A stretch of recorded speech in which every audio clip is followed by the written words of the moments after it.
Hi there, my name is Gordon McCrory.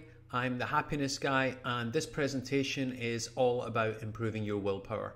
So we're going to start off and look at kind of how your willpower works, what causes it to fail, and then ultimately go on to the 5 things that you can do, the 5 top things you can do to boost your willpower, so that when the next time you're faced with a plate of cookies or whatever your willpower challenge is, you can do really well, knock it off the park, and stay on track. So without further ado, let's get into the presentation.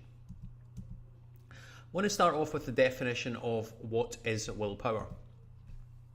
Willpower is the ability to remember what you really want, to know what's really going to make you feel better, and to control your actions to do the thing that will serve you best in the long term, whilst not doing the things that part of you wants to in that moment that will ultimately hold you back and just lead to frustration, regret, and not achieving the things you want in life. So in essence, willpower it's willpower, it's things you will do. It's also want power, it's things you won't do that you'll avoid doing. And equally so, it's want power, it's remembering what you want in the future. Willpower is kind of affected by 3 kind of primary kind of areas of science. We've got neurology, which is what's going on in your brain. We've got psychology, what's going on in your mind, and I'll differentiate these two in slides to come. And we've also got physiology, what's going on in your body. So all 3 areas, kind of all very different, all affect your willpower. They're all integrated, and will allow you to either have willpower at that time or potentially cause it to fail. And we're going to go and have a look at them a little bit later on. The reason I think this presentation is so important is because I think it was the American Psychiatric Association did a survey and found that lack of willpower was the #1 reason people give for not achieving the things that they want. And I guess that in essence it's all to do with a conflict. It's what you want now versus what you want in the future. And again, we're going to get into that and give you ways to kind of help you stay on track. Okay, let's start off by covering some willpower basics. Willpower is just like a muscle. The more you train it, the stronger it can get. However, just like a muscle, willpower can run out of energy, and therefore you can run out of willpower, and we'll talk more about that. So I really love kind of some of the geeky science in and around willpower. So and I think that once you've seen this, you'll have a much better understanding of why you find yourself in this internal conflict between what you want now and what you want in the future. So it's something called triune brain theory. And triune brain theory is in essence 3 brains in one. And if you think about it, it's to do with the evolution of the brain. In the beginning, we started off as reptiles, and we had very small brains, very primitive. And then through kind of hundreds of thousands of millions of years, then we developed on into mammals. And we didn't lose the reptilian brain at that point. It just grew larger. New structures grew on top of old structures to make it this mammalian brain.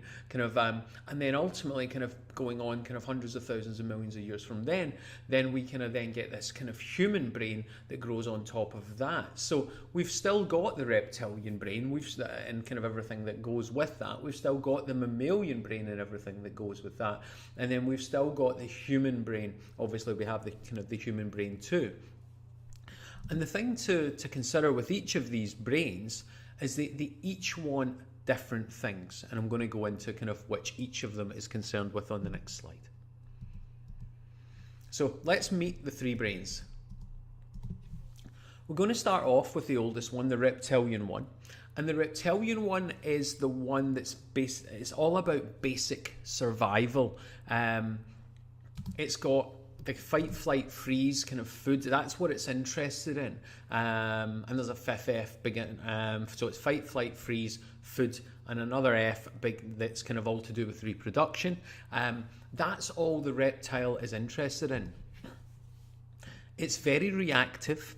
And as I say, that part of the brain is designed to just keep you alive. So if there's a threat in your environment in any way, shape or form, then the reptilian part of the brain takes over, and it does whatever it feels it needs to do to keep you safe and well.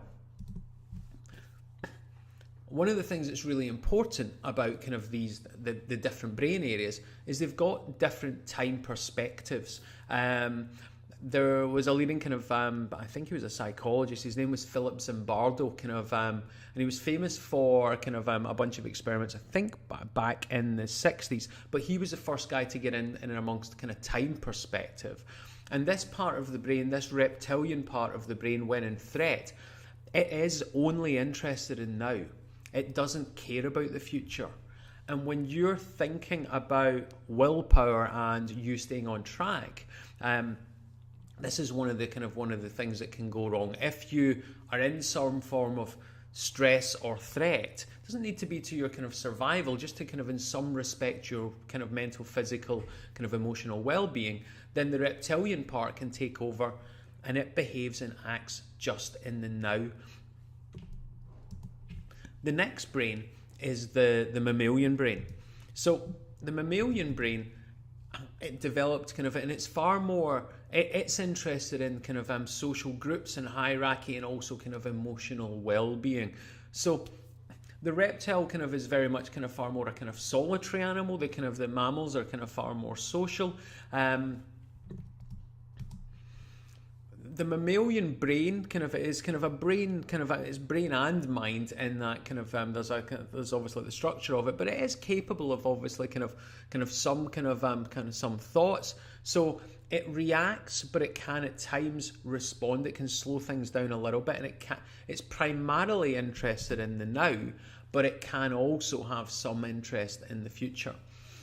The reason that this part is important this part of the brain is important is if anything threatens your social well-being or your emotional well-being, then again you just become very reactionary, and this part of the brain kind of takes over and you become only interested in the now. So for example, if you've had a really hard day at work, kind of your boss has been horrible to you, or if you've had a fight with your partner, then when you get home that evening, your food choices could well be taken over by the mammal, who knows what you want to feel different.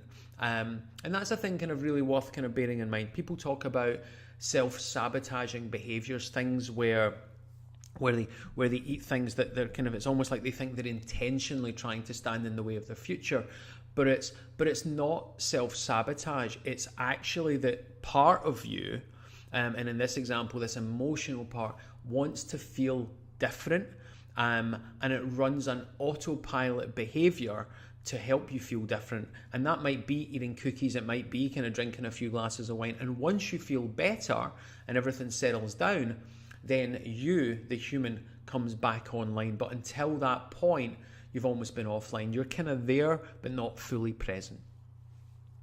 So the third brain is the human brain. And the human brain is the one that's going to help us achieve our goals. The human brain has got logic, it's got creativity, it's got attention, and it's got focus, it's got motivation, it's got willpower.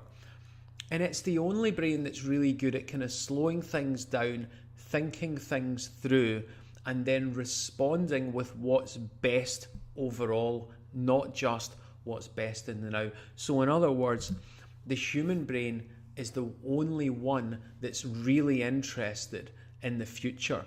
The other two, the reptile and the mammal, are primarily about the now.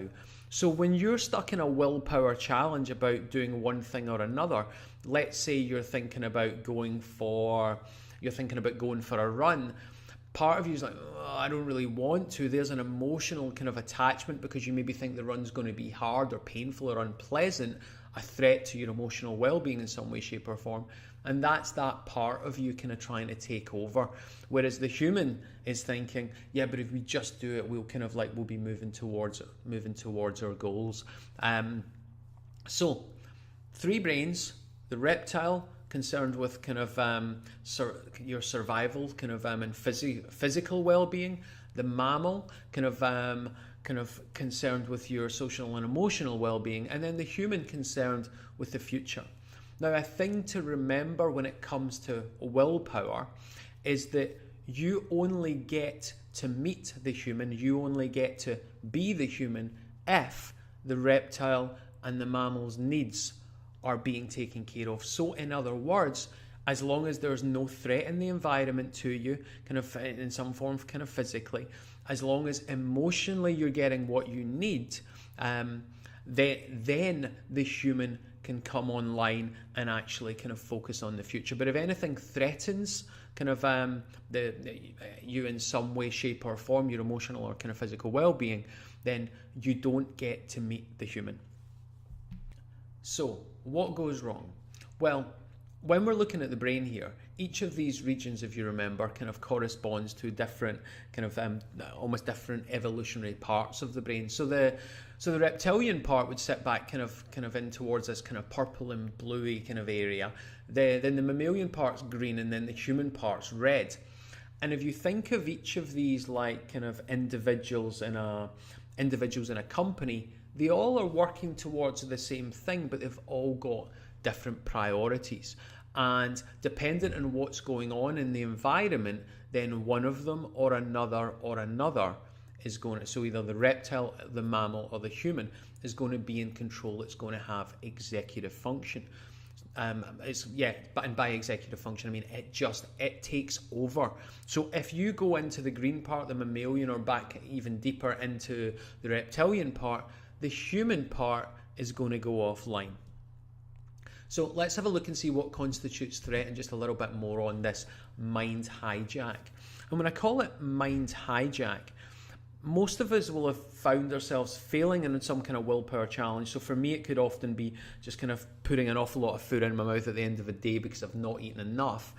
But I'm not fully present. I'm there, but it's like I'm not there. I'm kind of almost numb. And that's because my prefrontal cortex, that red part I showed you, goes offline. And it can go offline for loads of different reasons. So I'm just going to have a look at kind of just tracking back just a little bit and talking about the threat response and what's taking the mind offline. Just a little bit of the science to this. That little kind of red area that you see is the amygdala. And I want you to think of the amygdala as this part that relates to, it's like a sentry looking for danger, anything that could be wrong, kind of internally or externally. And it's like an alarm system as well. And if the amygdala gets triggered, then it hijacks the brain. So triggering the amygdala is to do with threat or stress. And I've put here, it's the inability. A threat or a stress is something where that's going to cause this mind hijack, is one where we don't know that we can get out of that thing kind of well, or we don't know we can get a kind of favourable response to it. So the threat or stress can be real, but it can be completely made up in your mind. It can be perceived. It could just be kind of thought-based stuff that's never going to manifest. It can be psychological, so someone could have given you a hard time, and that, or you could be just worrying about something. It can be emotional, so in other words, again, if someone's, if you've not got kind of, or if you're not getting what you need from a relationship, that can be enough to put you out of your mind and into another part of your brain.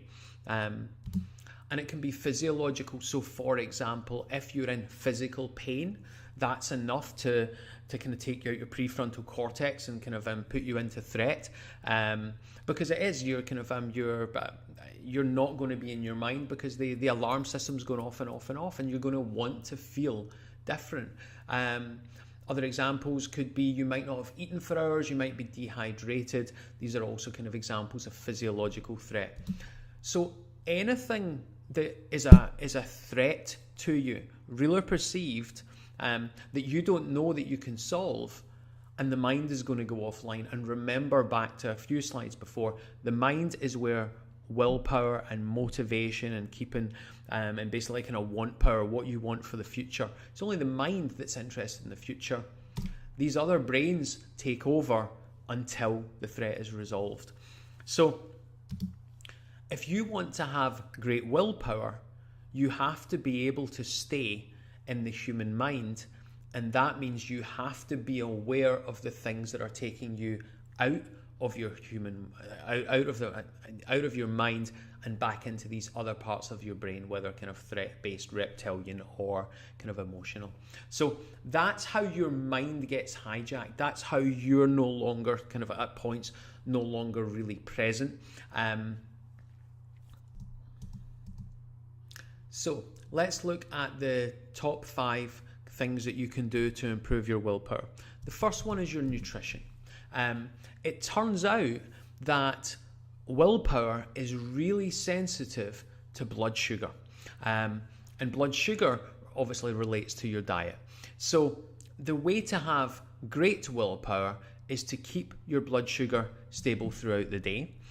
But if you want your willpower to crash, then you either spike your blood sugar by eating really high sugary foods, so things like kind of crisps or cakes or chocolate or kind of fresh orange juice or kind of apple juice, anything that's kind of really sugary and sweet that spikes your blood sugar, that's going to cause a problem for willpower. And equally so, if you go hours and hours without eating, that can cause your blood sugar to, or would cause your blood sugar to fall. So either of those two scenarios is going to kind of have you in trouble from a willpower perspective. So this low GI diet means low glycemic index, and it's basically kind of you want to eat kind of plenty of vegetables and kind of protein and kind of fats and fresh produce if you like. If you're staying away from junk food and kind of shooting sweet and sugary drinks, then you should be doing pretty good. But just also kind of make sure that you're going kind of like almost kind of are eating small and often. Now, one of the examples that I see again and again when it comes to willpower failures comes when people get home from work thinking that they've done really well through the day. But often what we find is that if people just simply haven't eaten enough and their calories haven't been sufficient to match the requirements. So for example, they've maybe done some exercise in the morning and then they've had a kind of a reasonable sized breakfast, but not really quite enough to refuel properly and get them get them ahead of the game from an energy perspective. And then they have a healthy lunch, but that healthy lunch is kind of a relatively light salad and maybe a piece of fruit. By the time it comes to night time, or by the time they get home, they've not had anywhere near enough. They've probably not had enough carbohydrates either. Their blood sugar will have at points fallen through the day to too low, and they get home and their willpower is gone because they're no longer in their own mind. They are they're eating whatever they can get their hands on. They're eating kind of volume, but they're not really fully present at that moment. They're not interested in the future, and like I say, it's almost like they're out of their mind, and some other part of them, this kind of mammalian or reptilian part, has taken over, so that their blood sugar can become back to stable. So from an evolutionary perspective, that takeover, that hijack is meant to be positive, and in the short term it is, but in the long term it's detrimental. So the way to avoid that is make sure that you keep your blood sugar kind of stable throughout the day. The second thing that you can do to improve your willpower is exercise. Exercise is almost like a miracle drug from a willpower perspective. It's fantastically effective at replenishing willpower, and the great news is you don't need to do very much exercise to get the benefit from a willpower perspective. Exercise seems to really kind of quieten the mind down, almost reset the nervous system, and you, as I said, you don't need to do an awful lot of it, and it doesn't need to be that intense. So for example, from a willpower perspective, getting up and away from your desk and going outdoors for 10 minutes at lunchtime, getting a bit of a walk for as little as 10 minutes is really, really efficient at replenishing kind of your willpower. And in fact, when it comes to willpower, less is more with exercise. That 10 minutes is probably far more valuable than an hour. And one of the reasons for that is that if you're exercising for an hour, you're going to be depleting your blood sugar, and you're going to need to kind of replenish that. So shorter bursts of exercise are better than longer. Outdoors is better than indoors. And But overall, exercise is kind of fabulous from a willpower perspective. And that's why when people start to exercise regularly, their diet naturally improves, because exercise is just kind of calming down the central nervous system and bringing you back into this front part of your mind. It's a great way if you've got a lot of overwhelm in your life. If you get too much going on in your head, if you just go and get your exercise in and take some time for you, you forget everything else. The other parts of your brain all settle down and you come out of that session feeling like a different person, indeed feeling like yourself again. So exercise is fab from a willpower perspective. One kind of cautionary note on exercise: if you're already really, really tired, and so you're maybe not sleeping enough and you're working really hard and really long hours, and then you go to an exercise session that's really kind of brutally hard, then you're just pushing yourself into more and more and more threat. So there are times when tough exercise is definitely something to be avoided from a willpower perspective, especially if you're exercising to lose weight. Because if you're exercising to lose weight, but you're really tired because you're not sleeping properly, and you're doing classes or kind of sessions that are really, really hard, then you're really likely to be suffering willpower fail after willpower fail after willpower fail. So just bear that in mind. Kind of really tough exercise, if you're really tired or run down, or you're just pushing yourself too hard, might be good from a fitness perspective, but it's probably going to be bad from a willpower perspective. And remember, you won't out-exercise a bad diet. So if you want willpower, if you're exercising to lose weight, pay attention to whether kind of the exercise is too hard and is potentially causing you to have willpower fails. So that's the second one. The third one I kind of mentioned a wee bit earlier, and the third one is sleep. If you get enough sleep, then you will have great willpower. Or at least it kind of certainly won't impact negatively on it. And think about this: if you wake up and you feel refreshed and fantastic, then you're looking forward to the day and everything is easier. But if you wake up and you've not had either enough sleep or you've not had good quality sleep, then everything seems harder. There's psychological and physiological reasons why not getting enough sleep is problematic from a willpower perspective. Physiologically, when you don't get enough sleep, your brain then has a real problem managing to get energy from the bloodstream. And because, remember back, it doesn't store it locally, so it needs to get it from the bloodstream, it's inefficient at drawing the energy out. So in order for the brain to get enough energy, there's a hormone that's produced that actually makes you eat more. So if you're sleep deprived, a hormone gets produced that's going to increase your appetite, and therefore you're going to increase your calorie intake, and it can be by around 25%. So just sleep deprivation is going to make you eat more. So from a willpower perspective, that's pretty poor, because you're obviously kind of set up to lose right from the off.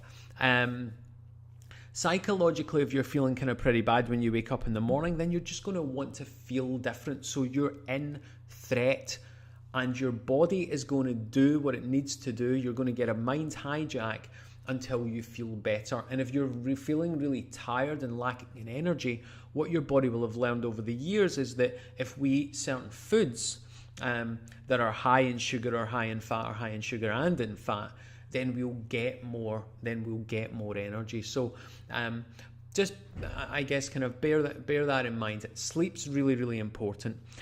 You need in the region of 7 to 8 hours. And kind of another thing kind of with sleep is if you're not getting enough sleep, if you're getting 6 hours or kind of 5 hours or whatever the kind of the number is, one of the kind of the really kind of unfortunate things about the way that kind of psychology works in and around sleep is we kind of start to tell ourselves, I can function well on, or I can function on kind of 5 or 6 hours.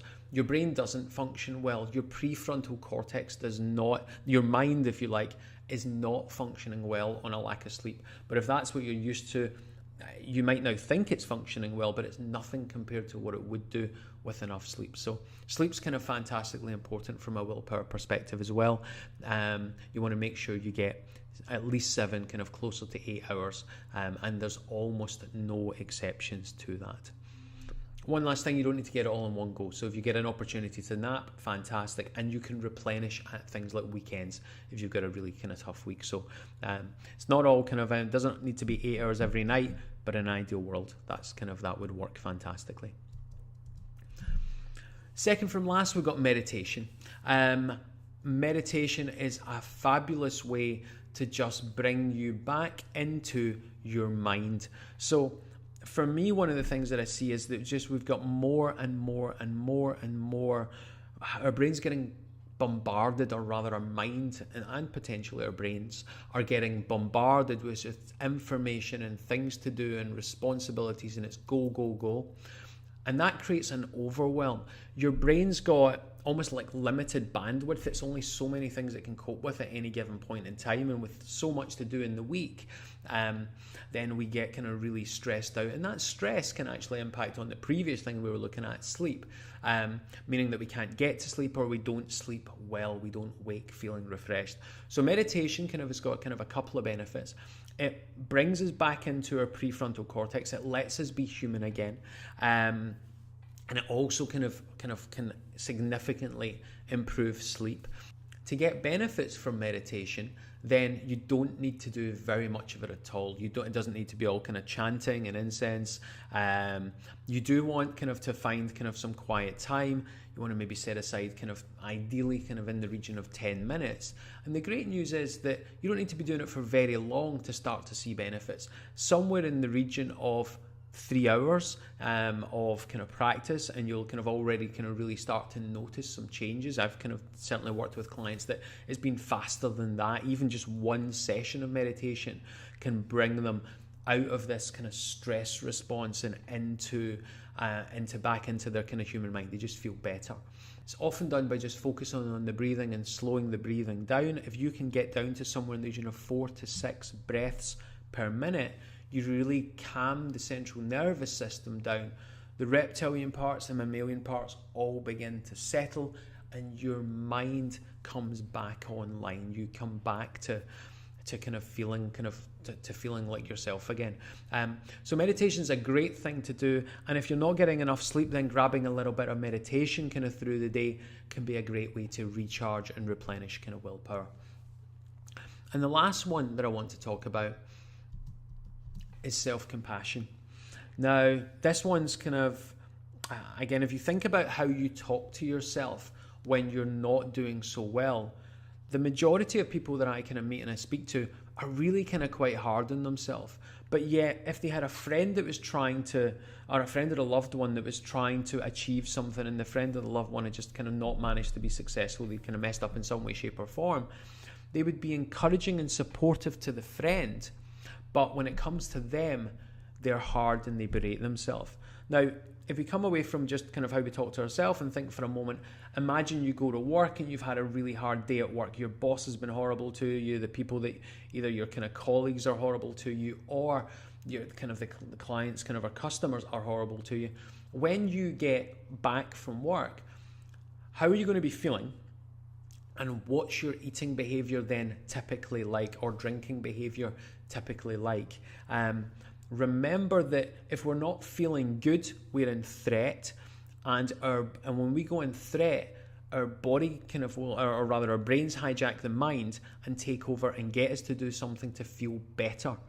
So we need to avoid being too hard on ourselves. We need to start to learn to show ourselves compassion and to treat ourselves the way that we would treat others in the same circumstances. So rather than thinking, I just need a kick up the bum, which is an awful lot of people would say, you sometimes you need a little bit of support, need a little bit of kindness. Think, okay, I understand that I didn't manage it this time, but I'm going to get it done. What can I learn from this? And do I need to maybe get a little bit of help? But show yourself some compassion. And if you do that, the next time you have a willpower fail, it's going to be further away. That's what the research shows. People that are hard on themselves, they fail faster the next time, and they fail worse the next time compared to people that are that are just letting it go and being much kinder to themselves. So compassion is the fifth of our willpower boosts. So just to sum up, if you want to have willpower, you need to stay in the human mind. And to stay in the human mind, you need to be aware of and be dealing with any kind of threats, either in the environment externally to you, or kind of internally, whether it's kind of emotional, psychological, or physical. We need to stay in the human mind if we're going to have willpower, because that's where it's located. If we go into any of the threats that I talked about earlier, the mind is going to go offline and you are not going to be able to access your willpower, and therefore you're not going to be able to achieve your goals. There's loads we can do to improve our willpower. The top 5: stable blood sugar, eat great quality food small and often through the day, exercise regularly, but it doesn't need to be overly intense. Listen to your body, think, what does it need? Is it a really tough session, or kind of would a nice gentle kind of walk kind of serve you better, or maybe kind of something like yoga? Make sure you're getting enough sleep so that you're waking feeling refreshed. Give meditation a try if you don't do it already. There's a couple of great apps that I like. My favourite's Headspace. There's another one called Buddhify. Really, really good ways to just kind of have a little kind of introduction to meditation. And lastly, practice some self-compassion. Kind of be kind to yourself. So these are the top 5 things you can do for willpower. I'd like to leave you by asking a question. What are your willpower challenges? What is it that you kind of want to do or want to stop doing? And what is it that you really want? And I guess, what would be different if you could master them? So I want you to just imagine that for a second. If you could overcome one thing or another, what would change in your life? And hopefully that'll give you some motivation to start to kind of attempt to make some changes and to examine and explore this. If you want any kind of further help, then I'd love you to get in touch, kind of via my Facebook page or via my email, and my contact details I will just put up. So that's everything from me. Thank you very much for paying attention. I hope that you've found this really useful, and I hope that you get kind of great results with whatever it is that you want in the future. Thanks a lot. Bye-bye.